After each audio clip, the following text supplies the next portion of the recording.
Всем здравствуйте! Мне очень приятно вас всех видеть. Спасибо, что пришли. Я, наверное, расскажу вообще о том, чем я занимаюсь, собственно, и как я вообще пришла к этой книге, да. Какие-то тексты прочитаю, да, которые мне кажутся наиболее показательными. Ну и мне будет очень радостно, если вы зададите вопросы. Вообще, современной поэзией Удмуртии я занимаюсь давно. Но вот так активно я занимаюсь ей с 2011 года, то есть 10 лет. И когда эта книжка вышла, я разместила информацию там в соцсетях, и многие отреагировали таким образом, что как будто бы это первое такое издание. Но на самом деле это далеко не первое издание, как бы в моей биографии это уже третья книга. Но так произошло, что первые две книги, они почему-то резонанса не получили большого. А на самом деле, когда мы их издали, мы не стремились к тому, чтобы как-то там их рекламировать, как-то продвигать. Откровенно говоря, когда я работала над этой книгой, я как-то тоже об этом не очень задумывалась, да, видимо, по опыту, да, вот по предыдущему. И я сначала хотела бы все-таки рассказать о вот этой предыстории и как я вообще к этому пришла. Но дело в том, что на самом деле то, что происходит в поэзии Удмуртии, меня волнует с подросткового возраста. То есть я, еще будучи школьницей, активно читала журнал «Луч», все, что могла читать, все, что могла найти в городе, да, в котором я выросла и родилась. И где-то с начала 10-х годов я подумала, что в принципе как филолог я бы могла этим заняться. То есть эта проблематика мне казалась очень интересной на тот момент, и до сих пор, как я себя ощущаю, в общем-то, она своей актуальности для меня не исчерпала. И мы начинали на самом деле работать над этой проблемой вдвоем, вместе с моим преподавателем в университете, с моим научным руководителем, с Мариной Васильевной Серовой. И у нас с ней в соавторстве вышли две книги. Первая книга, она называлась вот так: «Проблема культурно-исторической идентичности в литературе Удмуртии». Фотография, какая была, такую я и разместила, потому что на самом деле, у меня остался последний экземпляр этой книги. Как это вообще все сложилось? Она вышла в 2014 году. Мы на самом деле просто занимались этой проблематикой под конференции научные. Тогда в научном мире, в литературоведении была очень продуктивной, такой даже модной вся эта регионалистика, целый ряд конференций, да, был по этой проблеме, и мы, в общем-то, в них участвовали и поняли, что о поэзии Удмуртии на самом деле ничего не написано, о современной поэзии Удмуртии. То есть было понятно, что, например, наш читатель знает такие имена, как Кузибай Герт, естественно, да, Флор Васильев, Ашальчи Аки, но тогда, когда, например, в те годы, да, когда мы выходили, допустим, в какую-то аудиторию, в какой-то аудитории спрашивали, в общем-то, каких поэтов современных вы знаете, этим списком, в общем-то, этим рядом все и ограничивалось, да. Сейчас я думаю, что справедливо, да, все-таки какое-то представление, да, у нашей аудитории о современной поэзии Удмуртии, оно все-таки есть, и оно уже другое. Оно уже выходит, да, за пределы этого ряда, Кузибай Герт, Флор Васильев и Ашальчи Аки. И в первой книге мы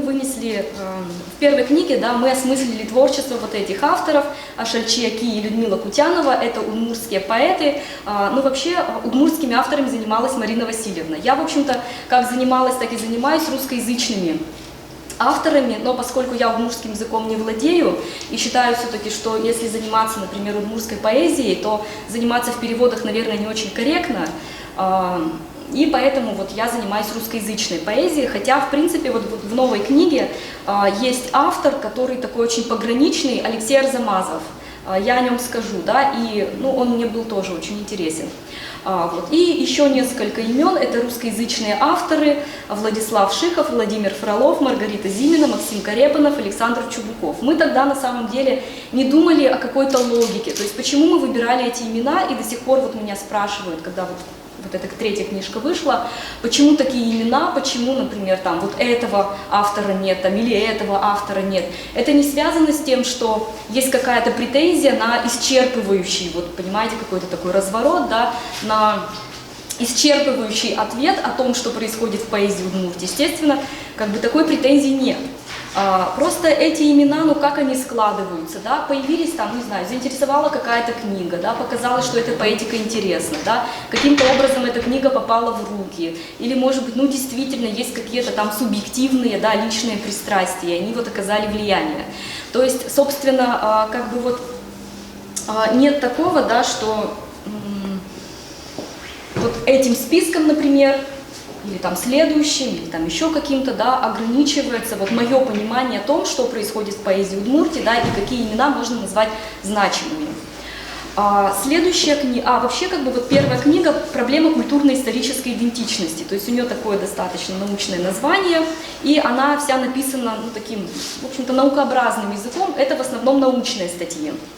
То есть нас тогда интересовал этот вопрос об идентичности, о том, как автор себя самоопределяет, да, в этносе, например, там, в культурном пространстве, да, в контексте русской культуры, в контексте европейской культуры, да, как он выстраивает свои отношения с территорией, например, с той же Удмуртией, да, с вот этим локусом, да, с которым связана наша жизнь. То есть вот эти вопросы нас тогда интересовали, в общем-то, кто я, да, кто я относительно там национальности, кто я русский или удмуртский, да, как я ощущаю влияние, например, удмуртского менталитета, да, ну вот, то есть вот эти вот вопросы мы пытались как-то осмыслить.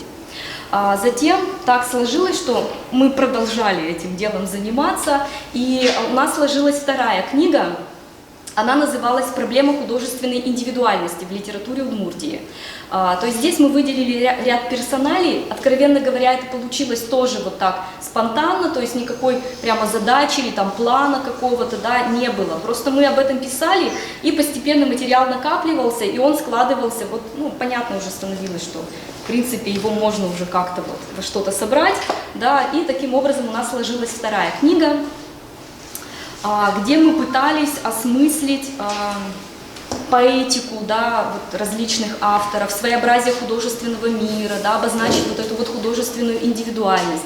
И здесь у нас такие персонали обозначились: Сергей Жилин, Александр Коромыслов, опять же Владимир Фролов, Алексей Сомов, Татьяна Чернова, Алла Кузнецова, Ада Диева – это удмуртские авторы, да, то есть вот эти две книги, в них были разделы, посвященные удмуртской поэзии и русской поэзии. И вот сейчас, да, ну, в общем-то, я и дальше продолжала этим заниматься, то есть эта проблема, по сути, 10 лет меня не отпускала, и статьи, которые составили вот эту новую книгу, они тоже, в общем-то, возникали, ну, каким образом, то есть, ну, не знаю, у Алексея Арзамазова вышла новая книга, мне захотелось ее осмыслить, там, да, или у Александра Коромыслова, например, или уже было понятно, что такое явление, как Андрей Гоголев, его уже пора осмыслить, и как-то очень печально, что, например, ни в первой, ни во второй книге о нем ничего не было сказано, да, то есть я писала эти работы, на самом деле, как бы не под чей-то запрос. Ну вот только две, наверное, статьи я все-таки написала, потому что меня попросили. Все остальное было написано, в общем-то, так вот. И исключительно как бы вот из желания высказаться. Что тут вот еще можно сказать об этом материале и как я его структурировала?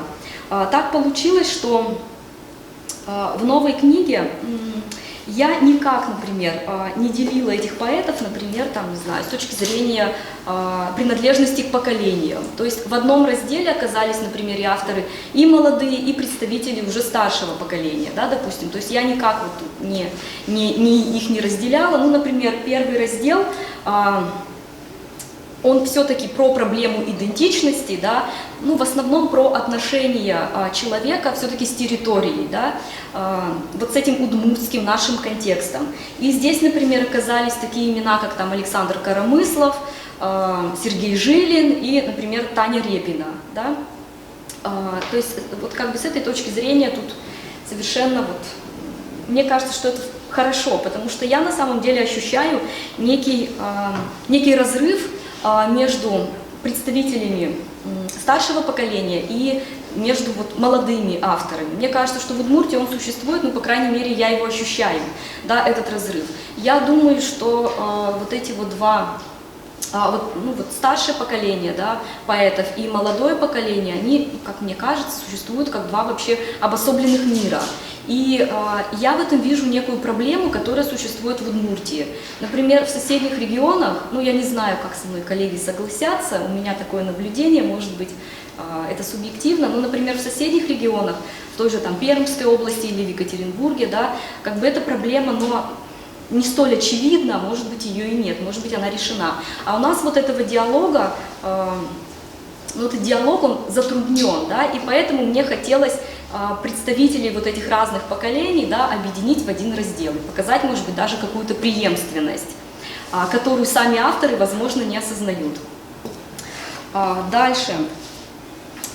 Я тоже, вот если говорить о современной поэзии Удмуртии, то, например, в одном разделе могли оказаться поэты, так называемые традиционалисты, да, и поэты, ну, которые ну, делают какой-то новый шаг в плане поиска языка, адекватной вообще современности. Я считаю, что одна из ключевых задач, которые стоят вообще перед удмуртской поэзией, да, связана с тем, чтобы найти, ну и вообще перед поэзией, да, связана с тем, чтобы найти некий язык адекватной современности, да, и все мы, в общем-то, этим занимаемся. Но есть на самом деле авторы, которые продолжают вот традицию, да, заложенную еще там русской классической поэзией, да, и, в общем-то, они ориентированы вот на эту классическую традиционную линию, да, а есть авторы, которые явно, ну, отталкиваются от традиции, да, но пытаются найти, выработать какой-то новый язык. И поэтому вот здесь, в этой книге, оказались вместе, да, и в одном ряду, может быть, даже, и поэты-традиционалисты, так называемые, и авторы, да, которые вот пытаются найти вот этот вот новый язык. Наверное, я про это все сказала. Да? И еще, если говорить о каких-то, в общем-то, таких моментах, связанных, ну, о каком-то локальном аспекте, да, то мне были интересны поэты, ну, не только ижевские. Но так получилось, я вот проанализировала, что, в общем-то, в этой книге ну, я пыталась осмыслить творчество авторов, живущих в 3 городах Удмуртии. Это Ижевск, это Воткинск и Сарапул, да, в основном так получилось. И я даже, наверное, сегодня некоторые тексты прочитаю, в которых отрефлексировано там ижевское пространство, да, Сарапул, да, но я сразу хочу сказать, что я сегодня, наверное, не буду раскрывать вот эти все концепции, пересказывать я их не буду, потому что, ну, это совершенно другой формат, это формат, скорее всего, какой-то лекции. Поскольку это презентация, я вот несколько слов скажу о том, как это вообще вот все выглядит, как оно создавалось, да, некая какая тут логика. Ну и прочитаю некоторые тексты, потому что на самом деле какой посыл вообще я тут пыталась задать, да, всему этому, и, в общем-то, какую цель я на самом деле перед собой ставлю. Но цель-то достаточно простая и понятная, показать, что в Удмуртии все-таки существует поэзия, да, но этот тезис, в Удмуртии существует поэзия, да, его приходится постоянно как-то обосновывать. Потому что вот здесь вот, когда мы живем в Удмуртии, может быть, там, не знаю, мы включены в какой-то литературный, да, процесс региональный, там, может быть, мы ощущаем вот эту вот литературную жизнь, но на самом деле, когда оказываешься в каких-то других регионах, да, и понимаешь вообще, как сейчас осуществляется литературный процесс в России, да, то иногда, ну, приходишь вот к этой мысли, что, в принципе, конечно, у поэзии Удмуртии проблем очень много. И, например, ну вот я помню, мне очень так прям запомнилось, да, запомнился приезд Виталия Кальпиди, челябинского поэта, очень известного, одного из основателей Уральской поэтической школы. Да, он выступал у нас года 3 назад в штабе городских проектов «Лифт».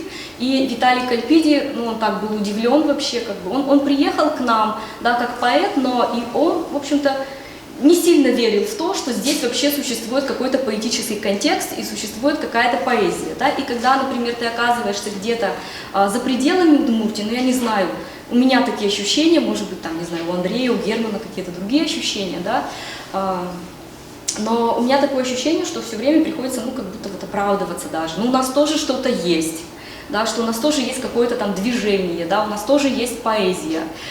И мне хотелось на самом деле вот этой книгой сказать, что поэзия в Удмуртии существует, да. Тут другой вопрос, конечно, что такое поэзия. И на самом деле, я тут буду честна, вот авторы, которых я, например, написала, да, они мне интересны, но то есть надо тут, наверное, это обозначить. Есть такое понятие, как стихи, вот в моей картине мира, да, есть такое понятие, как поэзия. И все-таки эти вещи, это вещи разные, да. Ну, там стихи, ну, не знаю, там рифмованная речь, есть какие-то вот, да, формальные критерии, а поэзия это все-таки другое. И вот сейчас, например, на данный, да, момент, как я могу сформулировать, что такое поэзия, какое определение я для себя выработала, хотя на самом деле это определение, оно у меня вот как-то меняется со временем, но сейчас, например, я решила вот так для себя это обозначить, что поэзия это такая работа с языком, когда, собственно, в тексте, да, открывается некое другое измерение, когда, в общем-то, текст открывает читателю, да, другое измерение. И в этом смысле, может быть, не все тексты, которые вот тут я пыталась проанализировать, как-то, да, прокомментировать, они, может быть, не все открывают вот это другое измерение, но они важны как факты вообще, как, ну, как литературные факты, да. То есть важно зафиксировать вообще все, что происходит, важно описать некоторые тенденции, да, важно обозначить имена, а что, собственно, с этими именами станет со временем, да, ну, решит время. То есть время, наверное, все расставит на свои места, а наша задача фиксировать какие-то вот тенденции, да, зафиксировать то, что происходит сейчас, зафиксировать вот эти вот явления, да, и я подходила вот к этим текстам, ну, с позиции такой, что, собственно, я фиксирую, но я не оцениваю. И вот так случилось, да, что 5 разделов этой книги, в общем-то, они выдержаны в каком-то таком ключе, но это практически литературоведческие статьи. Долгое время я занималась литературоведением и, ну, то есть мыслила себя еще как литературовед, когда, в общем-то, создавала эти тексты. А последний раздел, он называется «Критика», и здесь я попыталась, ну, дать хоть какую-то оценку, да, некоторым текстам. Здесь есть вот какой-то момент оценочности, но в основном в этой книге, в общем-то, момент оценочности сведен к минимуму. То есть есть какая-то попытка зафиксировать, констатировать факт, да, но не, как бы не с позиции хороший это текст или плохой, хороший это автор или плохой, там надо его читать или не надо, да, то есть он существует, да, тут есть над чем подумать, есть смыслы, которые, может быть, цепляют, да, есть смыслы важные, есть какая-то попытка отрефлексировать современность, там, эпоху, свое отношение, да, с территорией, какие-то удмуртские смыслы, и вот эти вещи мне были интересны. Ну вот, кстати, про обложку можно сказать. Мне вот она очень нравится в этом смысле, да, очень такая интересная. Ее сделал хороший дизайнер, тоже поэт, Святослав Мака. Вот такая она концептуальная, да, здесь такая удмуртская звезда. Хотя, в общем-то, книга посвящена все-таки русскоязычным авторам. И, ну вот, может быть, о каких-то таких важных, да, идеях я, наверное, несколько слов скажу. Ну, вообще, о чем? Ну, я думаю, что все, кто сюда пришли, хотели, наверное, что-то узнать о поэзии Удмуртии, вообще, что это такое, да, о чем пишут, да, современные авторы. Ну, кстати, к вопросу о том, насколько они современные. Большинство из них, слава богу, ныне живущие, да, несколько авторов, ну, буквально 2. Владимир Парамонов, да, это поэт воткинский, он умер в 2001 году, и Алексей Сомов в 2013 году, да, в достаточно молодом возрасте. Вот, все остальные авторы живущие ныне, здравствующие. И, кстати, не все они живут в Удмуртии, но все они так или иначе с Удмуртией связаны. Ну, например, ну, та же Таня Репина, да, она в Удмуртии не живет там. Или, например, Андрей Баранов, у него очень тоже интересные вообще отношения с миром. Насколько я понимаю, вот буквально вот несколько там дней назад, может быть, неделю, он приехал в Удмуртию. То есть он снова живет вот где-то там в Сарапуле, но большую часть года он живет не в Удмуртии, да, вообще там, даже не в России иногда, поэтому вот, но с Удмуртией он связан. Ну, все остальные авторы вроде бы... Сергей Кулясов, например, может быть, кто-то не знает это имя. Это поэт, который родился и долгое время жил в Игре, в поселке Игра, затем, ну, до 17 лет, по-моему, да, затем он уехал в Саранск, сейчас он живет в Москве. Может быть, это имя не очень знакомо. Да, вот, да. Арзамазов уехал. Алексей Арзамазов, да, Алексей Арзамазов, но он сейчас уехал в Казань. Да, он уехал в Казань. Ну, то есть авторы эти так или иначе связаны с Удмуртией, да, но вот они, может быть, в Удмуртии уже и не живут. Вот. И ну, какие вопросы оказались вот в центре моего внимания и в центре творчества этих авторов? Ну, во-первых, да, о чем пишут современные поэты. Я уже сказала о том, что вот в творчестве поэтов Удмуртии очень много рефлексий, которые касаются, ну, вот, отношений человека с пространством, с территорией, там, с Ижевском, с родным городом, да, и часто задают вопрос такой вообще, как вот раскрывается образ Ижевска в поэзии Удмуртии. Откровенно говоря, ну, там, в 2 словах на этот вопрос, наверное, ответить невозможно. То есть, сколько, собственно, вот этих вот картин до мира, сколько авторов, сколько этих художественных миров, столько и, наверное, в общем-то, попыток, да, осмысления вот этих вот отношений там, с городом, да, с пространством. То есть тут нет какого-то одного, единственного или даже, может быть, 2 векторов, но в целом некую тенденцию можно отметить.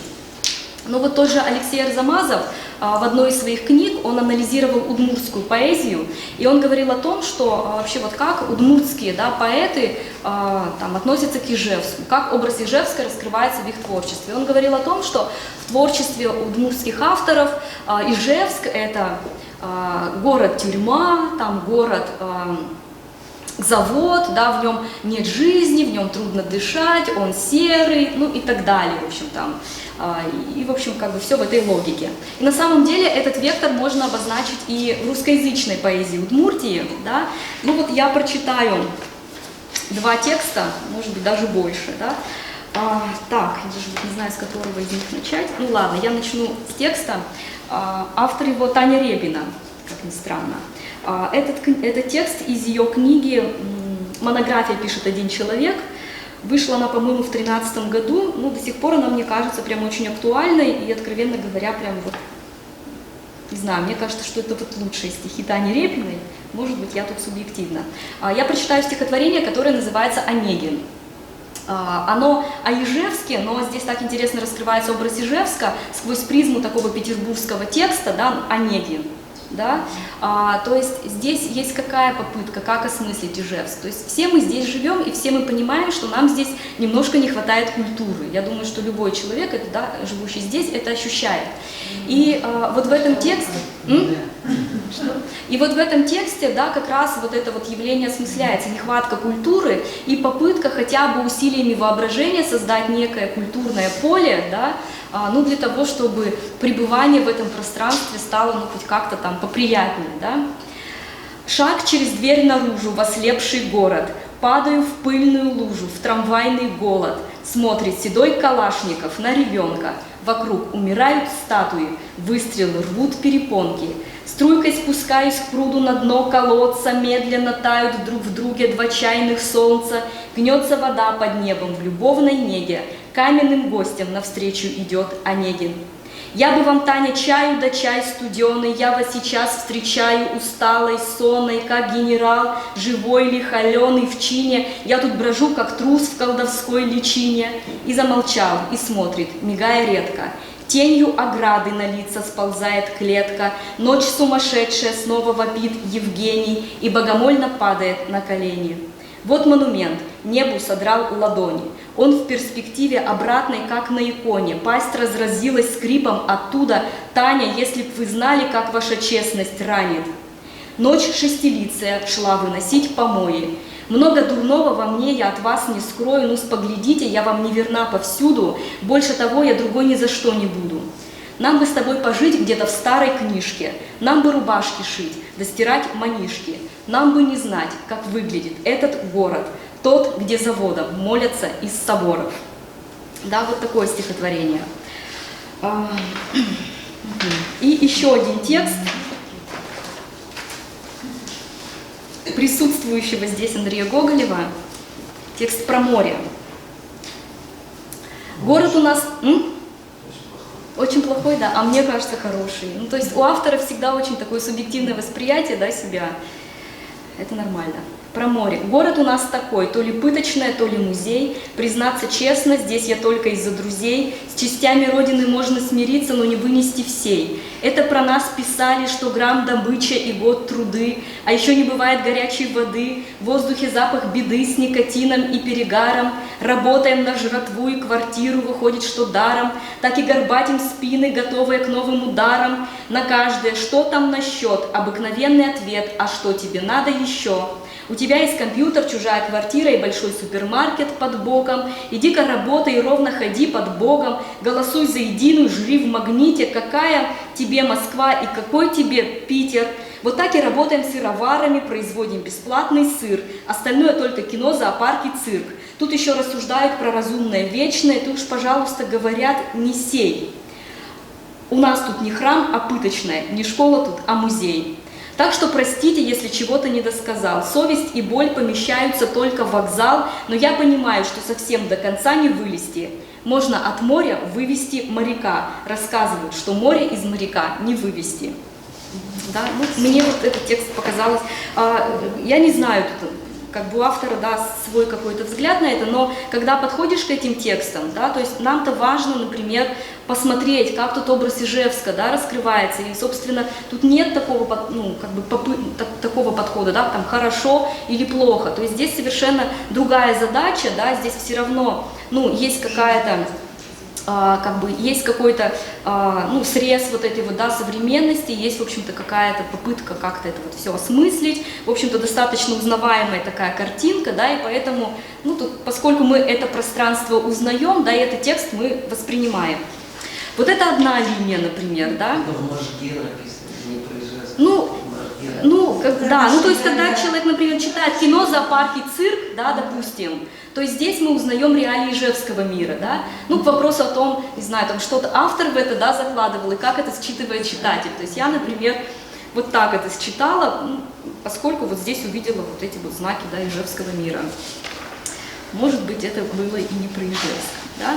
Вот это одна линия, и здесь такая, в общем-то, такие очень драматичные отношения, да, с пространством. Есть другая линия, вот, кстати, у меня еще фотография Андрея Гоголева должна была быть, да, вот, то есть есть другая, например, линия, где более гармоничные отношения с пространством. Эту линию развивает Сергей Жилин в своем творчестве. Ну, я думаю, что всем это имя знакомо, да, где-то у меня тоже тут его фотография. Хотя надо было, наверное, сначала про Арзамаса сказать, ну ладно. У Сергея Жилина тут совсем другая история, потому что, видимо, у него совершенно другая задача. Вот когда, например, читаешь тексты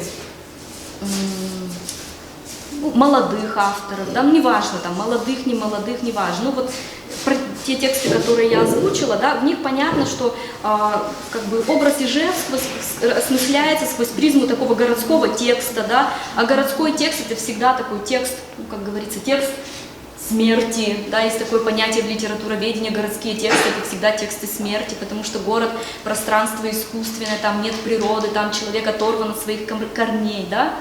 Но почему у Сергея Жилина как бы здесь происходит сдвиг некоторый? Мы у него не увидим вот такой интерпретации, потому что у него совершенно Ижевск вписан как бы в другую парадигму, как бы не в логику городского текста, а в логику как бы провинциального текста. То есть у Сергея Жилина Ижевск – это провинция, вообще Удмуртия – это провинция, да? А провинцию он осмысляет как такую духовную константу, как, ну, абсолютную такую ценность, да, и поэтому здесь другое совершенно отношение к пространству, и все знаки этого пространства оказываются ценными очень, да, оказываются вот такими вот значимыми. Ну вот я прочитаю стихотворение Сергея Жилина, да, и в этом как бы его вот такое индивидуальное, его, собственно, в общем, его лицо, да, в этом. Я думаю, что этот текст вы знаете как песню. Ну, нормально. Ну, Сергей Жилин, он, в общем-то, свои тексты, да, исполняет как песни. И, наверное, у всех этот текст на слуху. Но я его прочитаю. «Улица Свободы». Мы на улице Свободы проживали наши годы, там, где разные народы поселили в общий дом, где отчизна всем знакома, от двора до гастронома. и ларек манил нескромно разговорным языком. Мы на улице Свободы вдоволь видели природы, все победой, жили гордо, хоть прошло немало лет. Где вы, пленные мадьяры, что дрова пилили рьяно, все-то нам казалось рано, до эпохи сгинул след. От улыбки или старки поцелуи стали жарки, а еще там были марки, что дарил сосед-моряк. И за то спасибо Шуре, сверхсекретнейшей натуре. Вы бывали в Сингапуре, ну а Шура только так. Где-то улица Свободы, детство, голубые своды, ресторан под домом, отдых, еще нет кафе «Пингвин». Даже если с переплатой не купить билет обратный, и свободный, бородатый, я стою совсем один. Ну, тут такая ностальгия, конечно, по старому Ижевску, да, кто хорошо знает Жилина, тот понимает, что в основном в его творчестве раскрывается образ вот этого старого Ижевска, да, и... Да, вот тут вот прямо такая, ну, в общем-то, улица Свободы, очень даже такое вот символичное название. Так, и еще интересный момент, на который я хотела бы обратить внимание, да, вот говоря о том, вообще, какие отношения, да, с пространством вот раскрываются в творчестве современных поэтов Удмуртии. В этом смысле очень интересен, на мой взгляд, Алексей Арзамазов. Вообще фигура как бы парадоксальная, да, парадоксальная тем, что у него вообще очень сложные отношения. Ну, не сложные они, да, они не сложные, но они интересные, да, отношения вот с этой вот, собственно, этнической как бы идентичностью, да. Мы все знаем, что Алексей Арзамазов, он там родился в Нижнем Новгороде, жил, ну, там, юность у него прошла в Нижнем Новгороде, он приехал в Ижевск, как-то так случилось, что он выяснил, что у него есть удмуртские корни, да, и он вот вошел в эту удмуртскую культуру, там, освоил удмуртский язык и стал писать на удмуртском языке, и он позиционирует себя как удмуртский поэт, да, который там решает задачи, стоящие перед удмуртской поэзией. Но это вообще, мне кажется, такой прямо, ну, прям феномен, да, когда твой родной язык русский, а ты вот так вот как бы осваиваешь, да, ну, входишь в другую культуру, да, она для тебя становится своей, ты, в общем-то, себя позиционируешь уже не как русский поэт, а как удмуртский поэт. Это, в общем-то, интересно. И вот в его книге «Ивор», да, последняя, да, на настоящий момент книга, вот как раз на самом деле там прям очевидно, что этот вопрос его тоже очень сильно волнует о своей вот этой вот принадлежности, да. Там он где-то в одном тексте говорит о том, что там я, ну, герой говорит, русско-удмуртский суржик, да, то есть понятно, что для него, наверное, этот вопрос тоже до конца не решен, но что интересно, тоже очень много текстов у него, где как раз вот осмысляется то пространство, в котором мы живем. И, как ни странно, Удмуртия и Ижевск, в частности, да, в творчестве Арзамазова, это тоже, в общем-то, город не вполне такой благоприятный, серый, мрачный, северный и скучный. Но что интересно, как бы это город, в котором не живут удмурты. То есть, вот есть такое хорошее у него стихотворение, очень знаковое, да, прям показательные. Везде живут удмурты. Этим текстом открывается его книга «Ивор», она тоже очень интересно составлена, то есть как бы он сначала текст пишет на удмуртском языке, потом его переводит на русский, но книга составлена как бы наоборот, то есть сначала идет русский текст, ну как бы перевод, а потом, собственно, удмуртский оригинал, да? И вот стихотворение «Везде живут удмурты». Порой мне кажется, что на этом свете повсюду живут удмурты. Я их видел везде, где успел побывать, мне думалось, что такого не может быть, что это морок, мираж, марево, прихоть моего удмуртского воображения. Но нет, это были удмурты. Я помню, как они робко выглядывали из-за углов панельных хрущевок в Костроме, как их взгляды вонзились мне в спину. Я бросал к ним, хотел обнять, кричал «Там он, удмурт вынды!» И только эхо незнакомых слов влетало в открытые окна лета, пролетало над согнутыми антеннами и остановками. Я разглядел удмуртов во Львове, в парке Высокий замок и на площади Рынок. Они предлагали веточки вербы, скромные суровые лица, смотрящие сквозь меня. Их мысли были далеко, выше львовских костелов. Я точно знаю, удмурты были среди поющих на празднике Лига в Межапарке под Ригой. Там было столько удмуртов. В красивых венках из руты, плакали, смеялись веснушки и дрожали рыжие локоны. Я не верил своим глазам, почему удмурты так красиво и горько поют на непонятном, неродном языке. Я тут немножко сокращаю. Но когда я иду по Ижевским улицам, пережившим очередное наводнение, новый снежный плен, уповая на милость Инмара, пытаюсь встретить их, моих удмуртов, хочу протянуть им руку, перекинуться парой фраз, узнать тебя среди них. Но предо мной вымерший город, промерзшие переулки, чужие закрытые лица и сам я себе чужой. Мои удмурты, кажется, здесь больше не живут. Вот такой вот показательный очень текст. Может быть, у вас какие-то вопросы возникли? Почему он казань теперь? Да. Ну, это, я так, насколько понимаю, это связано с его научными интересами, да, то есть он сейчас занимается, видимо, татарской литературой, и поэтому... Я тоже не удивлюсь, если он татарский сейчас. Ну, он на самом деле... Он один, что ли, языков знает? Он знает очень много, да, языков, поэтому... Угу. Может быть, еще какие-то есть вопросы? Хорошо. Так, еще, может быть, да, какой вот важный смысловой разворот, о чем пишут, да, поэты, современные поэты Удмуртии. Ну, в принципе, не только Удмуртии, об отношениях, о своих отношениях с эпохой. Эти отношения тоже, как правило, носят очень драматичный характер, и в связи с этим я бы, например, хотела прочитать стихотворение Сергея Кулясова. Мне кажется, что это имя не очень знакомо нашей аудитории, потому что Кулясов давно не живет в Удмуртии, хотя, в общем-то, иногда приезжает, редко выступает, да, он очень непубличный автор, он нигде не публикуется принципиально, я подозреваю, что у него вообще, там, не знаю, может быть, одна где-то публикация, может быть, их и нет, но на настоящий момент у него есть 2 книги стихов. Первую он читает очень ученической, да, и как-то сам от нее уже давно, видимо, перерос ее, да. Вторая книга «Дань». Она вышла в 2019 году, и вот это стихотворение из книги «Дань». Хотя здесь, в общем-то, не образ Ижевска, а здесь уже другая совершенно, как бы, другой контекст, другое пространство, такой московский мир, но эпоха здесь очень, по-моему, узнаваема.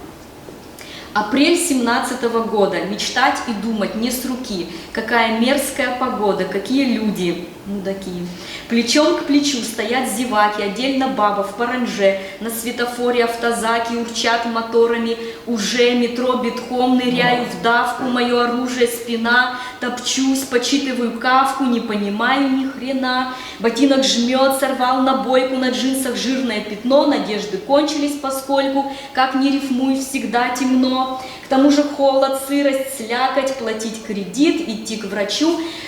Боюсь спросить, куда мне падать, должно быть дно, но я лечу, точнее еду.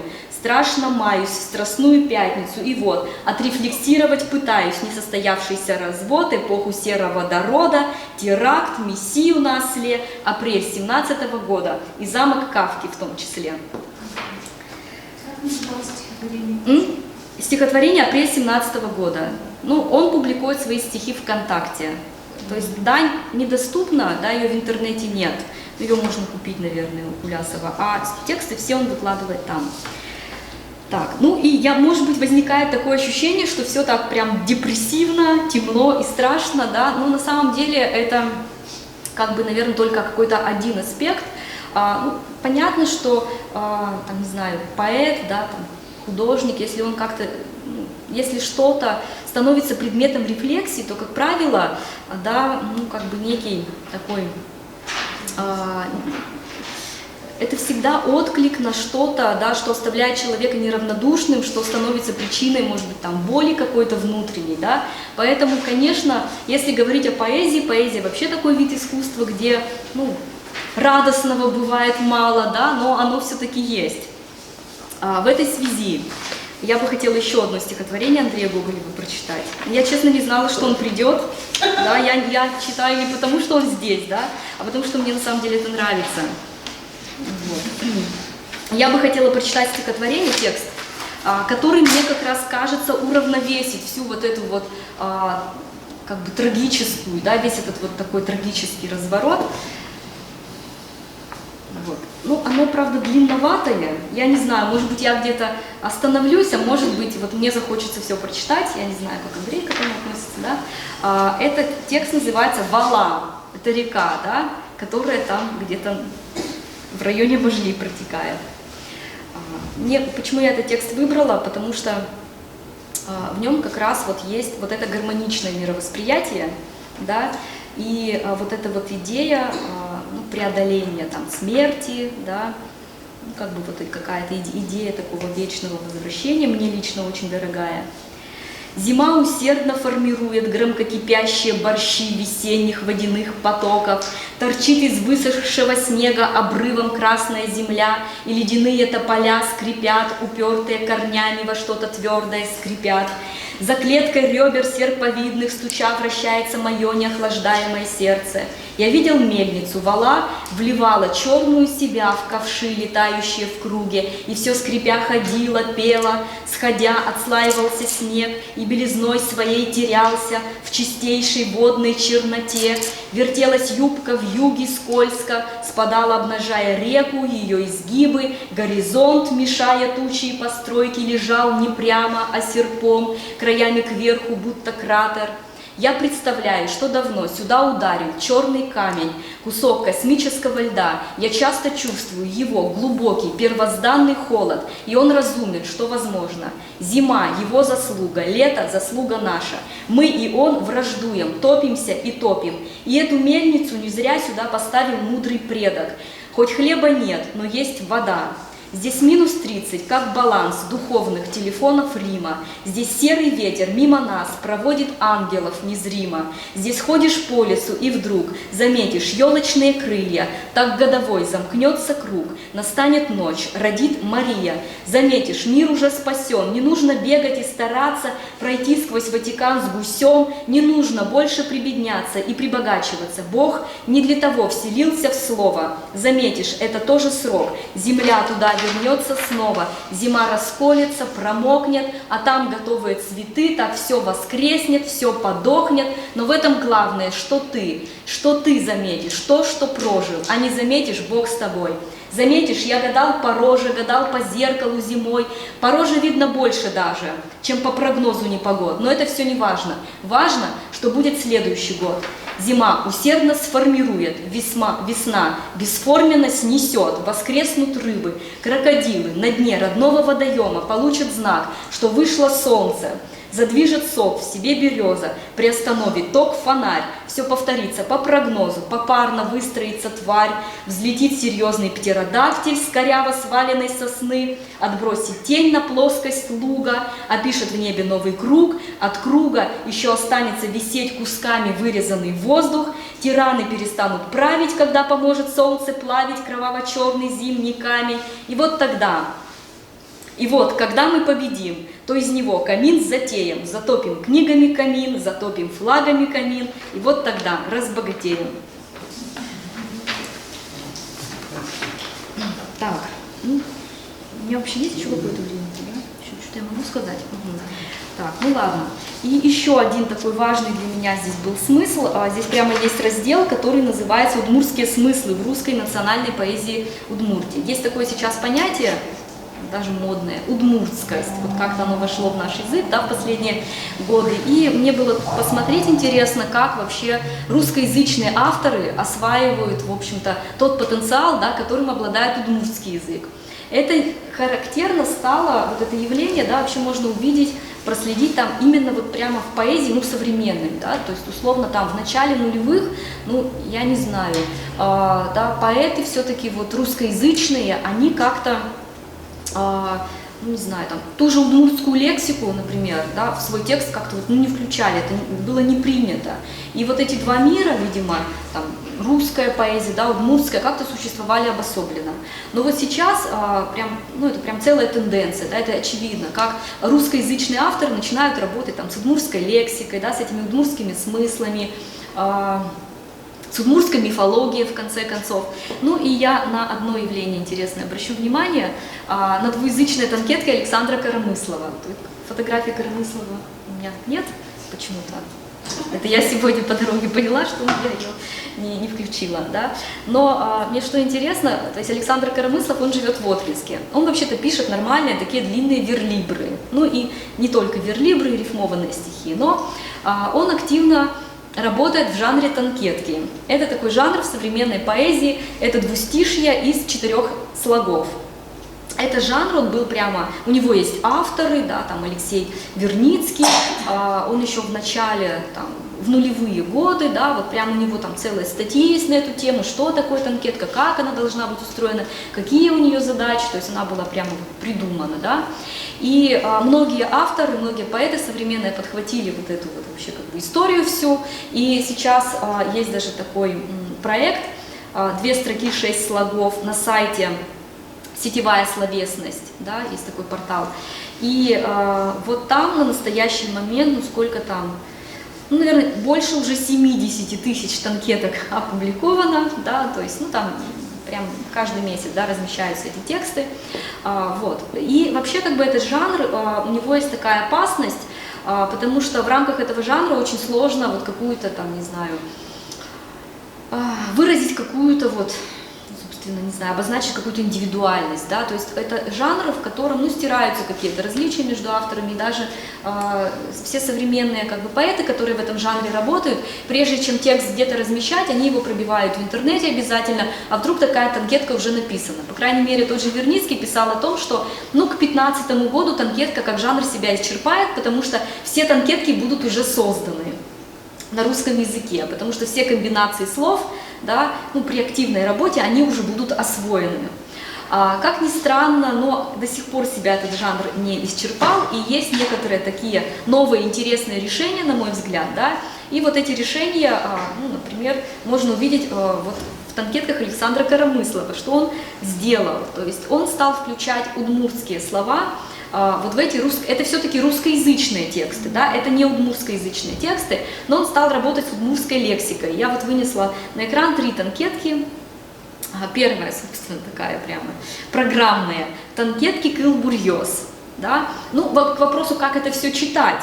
Вообще есть версия такая, что глупо как-то интерпретировать танкетки, что, ну, тут это просто вот что-то там высасывать из пальца, потому что, ну, какая тут может быть интерпретация, да.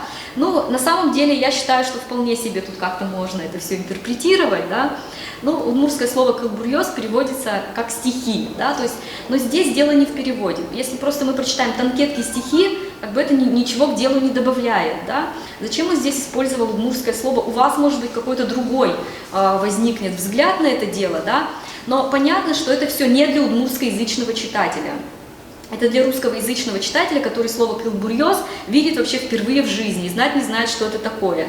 И у него какая может быть там ассоциация, да, это что-то вообще какое-то непонятное слово, да, вообще какая-то абракадабра вообще, да, вообще какое-то не слово.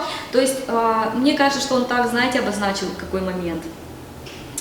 Ну, что это какая-то ерунда. Кылбурьёз — это какая-то ерунда, да.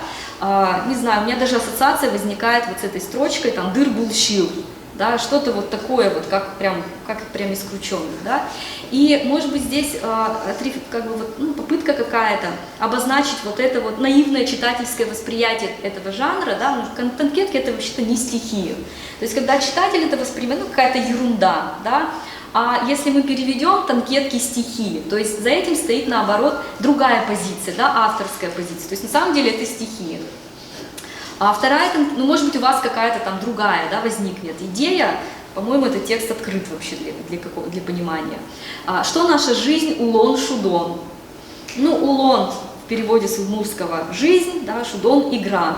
Но когда русскоязычный читатель, понимаете, который читает сайт, там, читает подборку танкеток месяца на сайте «Сетевая словесность», он знать не знает, что такое улон шудон, да, он этот текст, наверное, тоже воспринимает так, что наша жизнь что-то вообще такое непонятное, да, наша жизнь — это что-то очень темное, неясное, странное, и дать этому какое-то определение вообще невозможно. Это можно определить только через очень загадочное и непонятное слово улон шудон.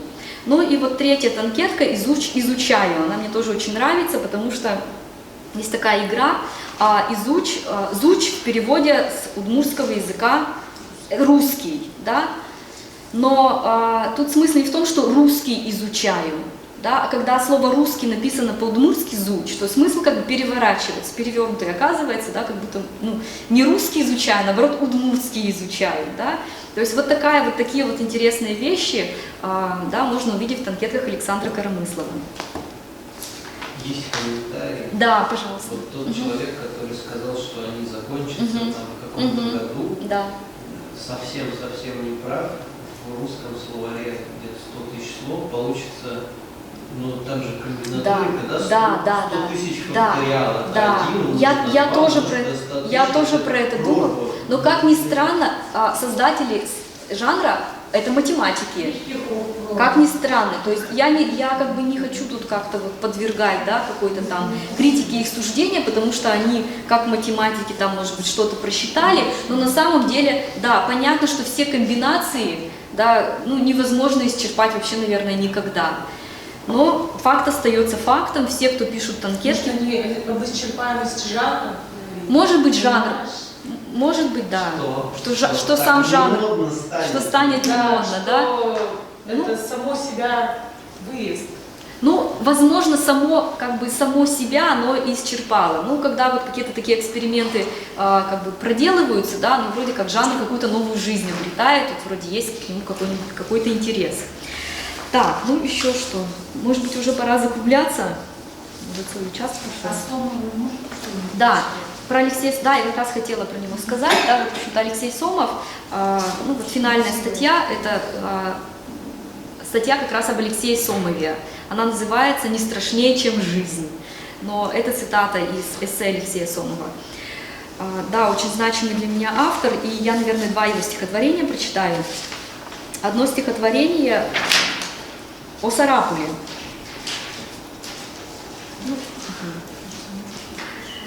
Городок в табакерке фабричный, где все давно до балды, левше балде, раздолбаю, мученику во труде, прокоптившему небо родимой примой, где шипит и квохчет людская молвь, да река под боком, да 7 холмов, благодать 4-го, что ли, Рима, где каленым железом, да с матерком, Достоевский мужик тишком лотком ухайдакал таки лошадку, где 2 перстами грозил раскол, маланья в руце на гербе городском и тюрьма, давлеющая ландшафту. А в прогале звездном, как между строк, то ли начисто отмотавший срок, то ли досрочно вышедший из-под стражи, пролетает ангел моей земли, отвернув к небесам похмельный лик, ибо черен, одутловат и страшен, ибо не на что ему тут смотреть в хороводе путаниц и смертей, все как есть, и отцы не лучше деток. Он видал все это не раз в гробу, он подносит к устам свою трубу и орет в нее: «Эй, ну где ты?» Ну, наверное, знаете о том, что вот как раз не очень давно, ну, как относительно, да, год, наверное, назад у Алексея Сомова вышла книга, да, «Грубей и небесней» в московском издательстве. Она так интересно построена. То есть сначала там, первая часть – это позднее творчество, вот это страшное творчество Сомова, да, вот такой страшный мир. А вторая часть – это раннее творчество. То есть составители сделали таким образом, да, чтобы читатель, в общем-то, познакомился вот с этим вот кромешным Алексеем Сомовым, потому что на самом деле, наверное, все значимое, что сделал Алексей Сомов, да, в поэзии, он сделал, наверное, вот, ну, как бы в последние, да, годы своей жизни. И второе стихотворение Алексея Сомова, на нем можно, наверное, завершить. «Азбука Брайля». Ну, в общем, такая здесь рефлексия и по поводу эпохи, и по поводу вообще времени, и творчества, да, и отношения человека с Богом.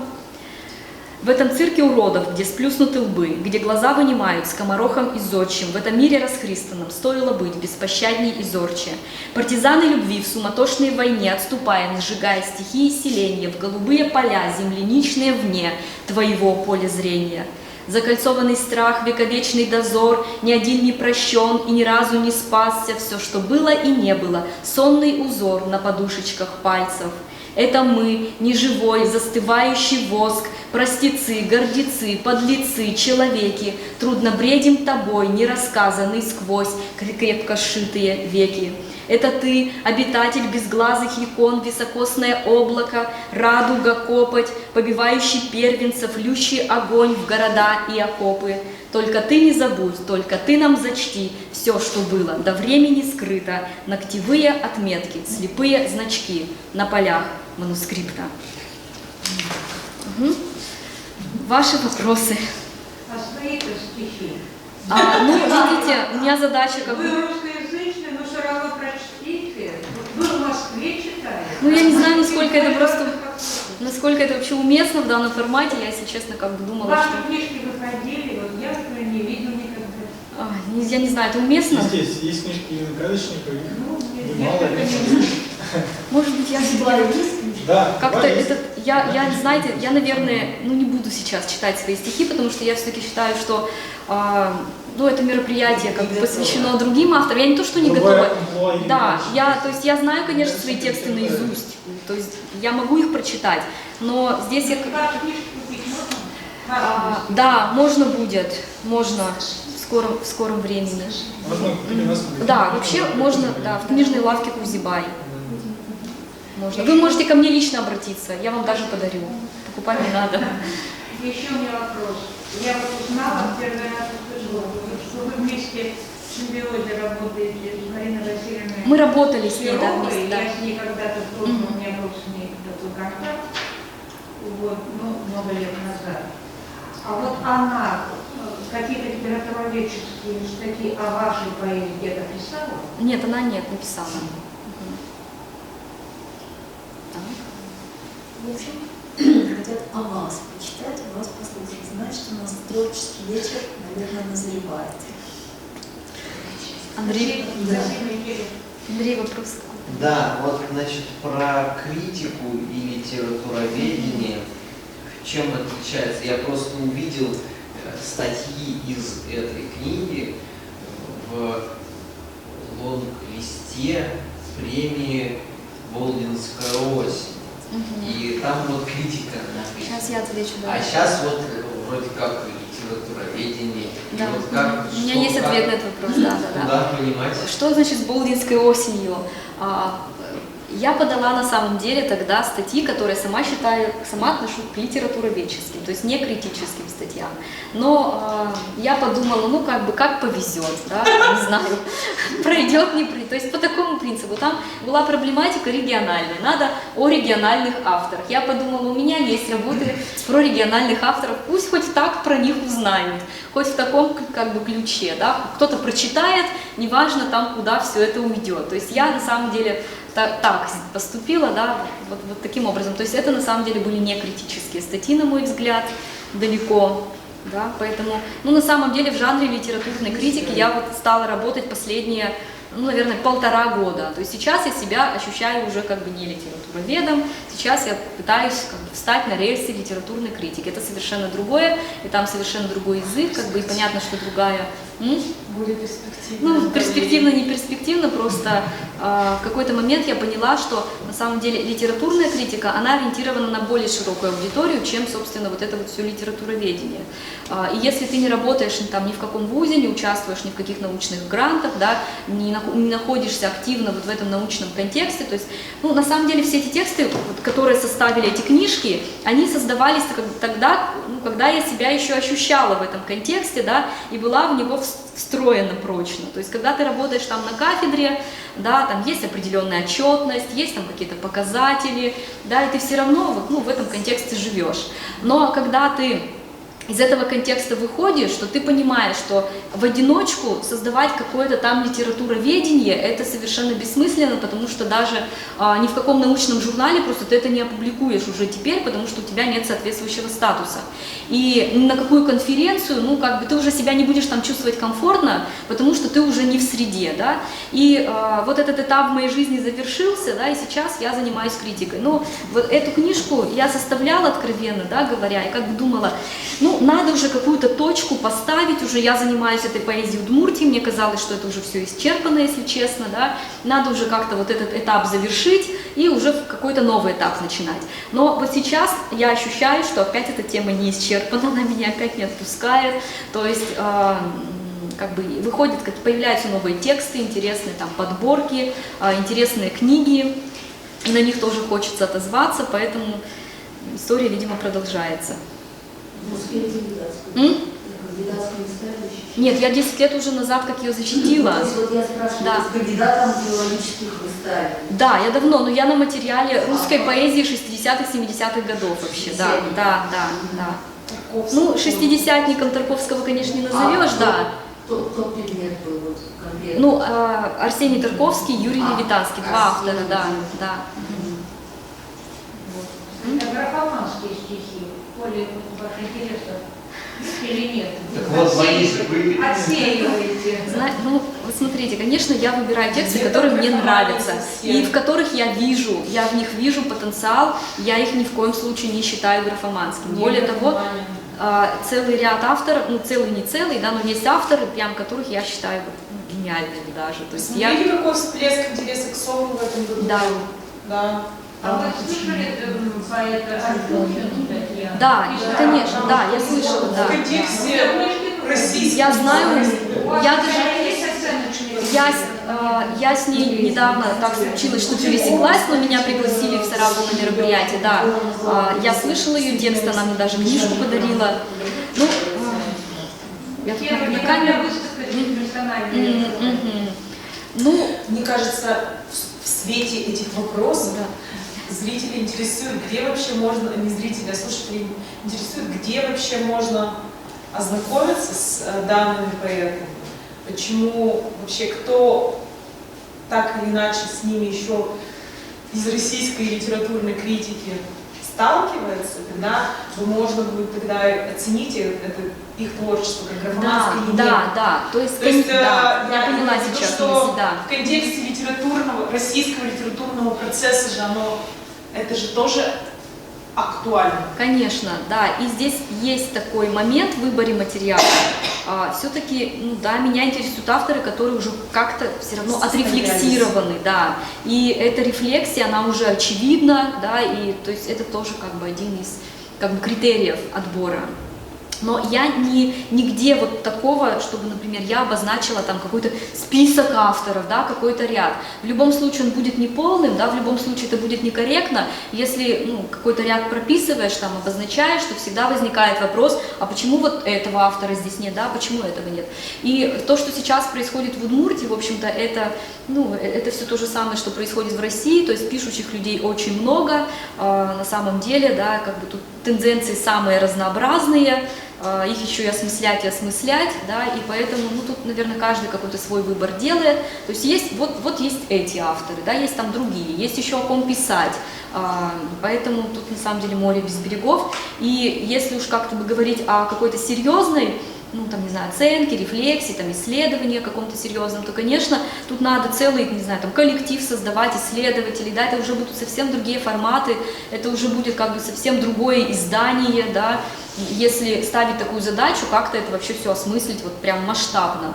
То есть пока это все на этапе, отдельные персоналии, вот они есть, показать, что они существуют. В конце концов, некоторые авторы, прошли уже такой серьезный путь, допустим, тот же Александр Коромыслов, хотя он, в общем-то, отрефлексирован там в России уже давно и нормально, да, кто тут еще, Андрей Баранов, например, тот же, да, прошел уже как бы серьезный путь, и пора бы что-то об этом сказать, да, вот, поэтому иногда как бы возникает ощущение, что, в принципе, автор из себя представляет такое серьезное имя, но он как-то еще практически не осмыслен, да, так получается, но я думаю, что это с чем связано, мне кажется, что вот есть вот какая-то такая задача, да, то есть мне интересно этими авторами заниматься потому, что, собственно, иногда думаешь, а если никто про них не напишет, да, то хоть как-то вот надо их все-таки обозначить, может быть, там, не знаю, кому-то это все окажется, там, не знаю, близко, кто-то эту идею подхватит,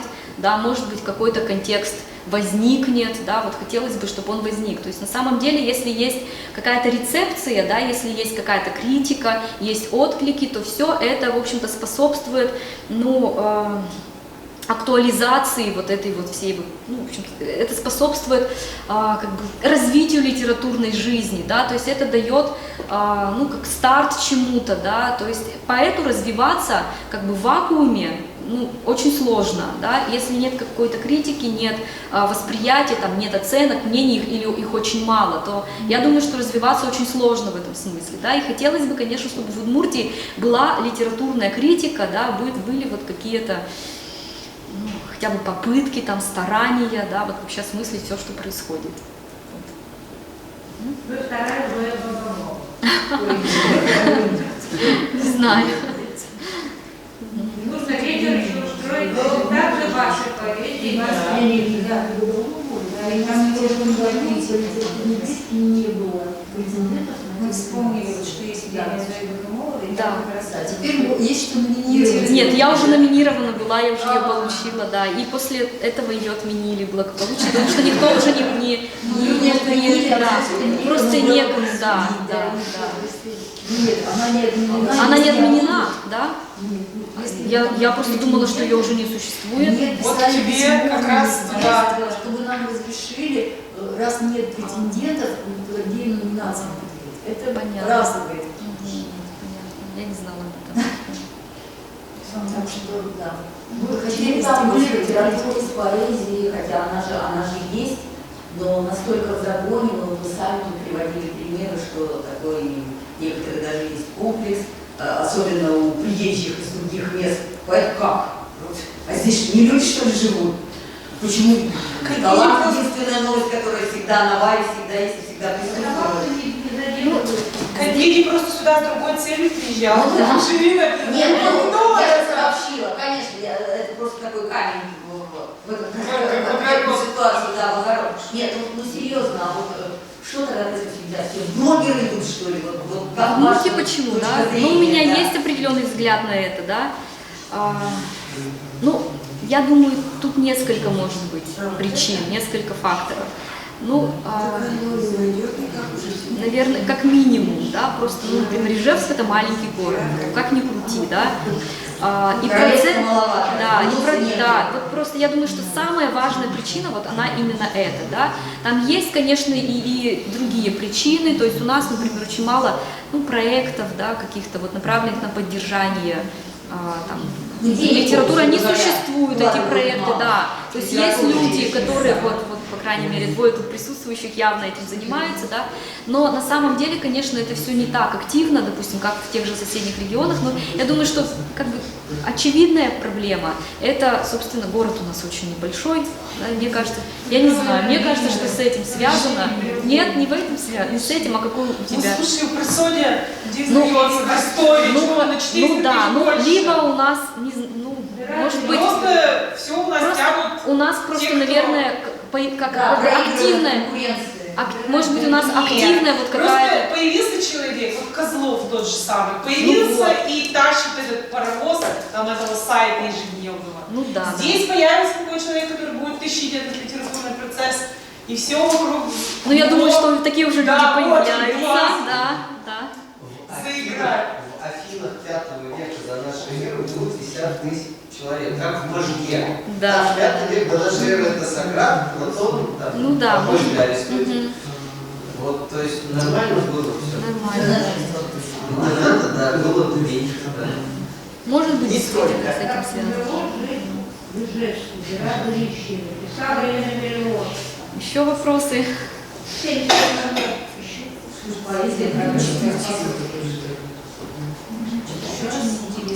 Все тогда, наверное. Спасибо большое, что пришли.